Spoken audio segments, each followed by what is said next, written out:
Good evening, friends. I am Dayanand Nene from Sahakar Sutra, and you all, very curious, inquisitive viewers. Good evening once again.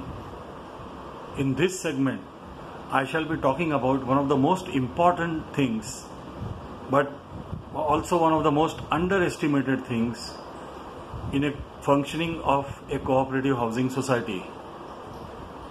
Yes, it is about writing the minutes of meeting of the cooperative housing society. Friends, minutes is the most important document. Writing minutes is the most important document in the functioning of a cooperative housing society. It is a statutory requirement as per the MCS Act and the bylaws of a society. The minutes are actually a factual recording of what has transpired in that particular meeting, where the meeting was held, when it was held, what's the date, venue of the meeting, who all attended the meeting, who presided over the meeting, what discussions took place, what decisions were taken and how they were arrived at, what resolutions were passed, who proposed, who seconded. All that is recorded in the minutes of a meeting. Now, meetings are of three types in a cooperative society. One is the monthly managing committee meetings, second is the annual general meeting, and the third is the special general meeting. Now, the way the minutes are written remains the same.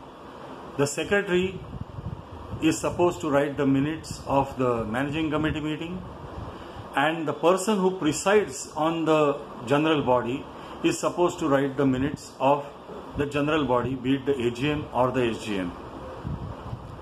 Now, let us have a look at the minutes of a managing committee meeting.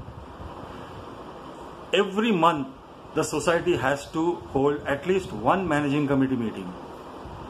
The secretary of the society records in the minutes when the meeting was held and what was the agenda, and point to point what discussion took place and what resolutions were passed in that particular meeting, whether there were any transfer cases and transmission cases, who all proposed any particular resolution and who all seconded.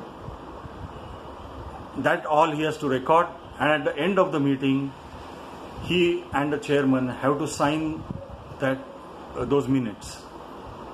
Now, in the next managing committee meeting, the first agenda is normally reading out the minutes of the past meeting. The secretary has to read out what transpired in the earlier meeting, and the entire managing committee has to approve those minutes. Friends, if minutes are not approved, all decisions taken become infructuous. Now let us look at the general body. In the AGM or the SGM, the secretary or the person who is presiding over those meetings records the minutes, and then after the meeting concludes, within a period of 3 months, the managing committee has to finalize the minutes of the AGM or the SGM and circulate it within 15 days of the managing committee meeting in which such minutes were finalized to the members of the society, and in the corresponding 15 days they have to ask for amendments from the members to the minutes. Once those amendments are received, in the corresponding managing committee meeting, the secretary has to place forward to the managing committee all the amendments which have been received, and then they have to be adopted or rejected with reasons given thereby. Once these minutes are adopted or amended, the managing committee has to finalize those meetings. That is, they have to approve those meetings, and then in the next year's AGM or in the next SGM, these minutes are circulated to all the members, read out, and their approval is sought. That is the procedure as far as the minutes recording is concerned. bylaw number 109 states that if the managing committee fails to circulate the minutes of the meeting, the AGM, within 3 months, you can make a complaint to the registrar's office. Bylaw number 90 states that the person who presides over the AGM is responsible for finalizing, for maintaining the minutes, and all complaints can be made under bylaw number 174 regarding the minutes not properly written. Normally, the minutes are written either in a minute book or sometimes nowadays even in a loose sheet. They are printed by punching it on the computer.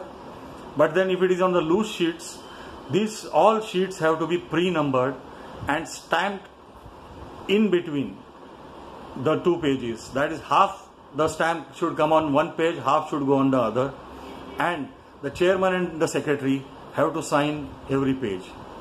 So friends, this is regarding the maintaining of minutes of a meeting, minutes of the AGM, minutes of the SGM.